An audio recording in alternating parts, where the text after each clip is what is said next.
ముఖ్యంగా మా మహిళా సోదరిమణులు ఆలోచించాలి. ఈ election lady versus rowdy. Lady గెలవాలన్నా రౌడీ గెలవాలన్నా మీరు ఆలోచించండి. మరి ఆ రౌడీ ఇప్పుడు ఆయన రౌడీ అని నేనంటే ఇంకేదో తప్పు అన్నారు. మరి రౌడీ అని నేను అనడం తప్పైతే అసలు నిన్నగాక మొన్న ఈ ఎలక్షన్ సందర్భంగా పోలీసులు ఎందుకు ఆ కుటుంబ సభ్యుల్ని బైండ్ ఓవర్ చేసిండ్రు? బైండ్ ఓవర్ ఎవరిని చేస్తారు ఎలక్షన్ల టైంలో? రౌడీ షీటర్స్ను ఆయా పోలీస్ స్టేషన్లో బైండ్ ఓవర్ చేస్తారు. యువర్ ఓన్ గవర్నమెంట్, నీ గవర్నమెంటే నేను బైండ్ ఓవర్ చేసింది కదా, because you have a track record. You are a rowdy sheeter, your name is there in the police station.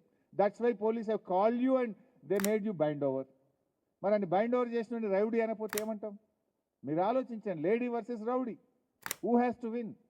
ఒక సగటు మహిళగా మరి ఆవిడ మీ సమస్యల్ని బాగా అర్థం చేసుకోగలుగుతుంది. డోంట్ థింక్ దట్ సునీత ఒక్కటి కాదు. సునీత అంటే బీఆర్ఎస్ కుటుంబము మొత్తం, కేసీఆర్ గారు మేమందరం కూడా సునీత గారి ఒక కుటుంబ సభ్యులుగా మీ నియోజకవర్గ అభివృద్ధిలో మీ కష్ట సుఖాల్లో ఒకవైపు కృష్ణన్న ఉంటాడు. రోడ్డు దాటితే కృష్ణన్న, రోడ్డు ఇవతల సునీతమ్మ. తప్పకుండా మేమందరం ఈ డెవలప్మెంట్లో కానీ మీ ఇష్యూస్లో కానీ మేము తప్పకుండా మీకు కోఆపరేట్ చేస్తాం.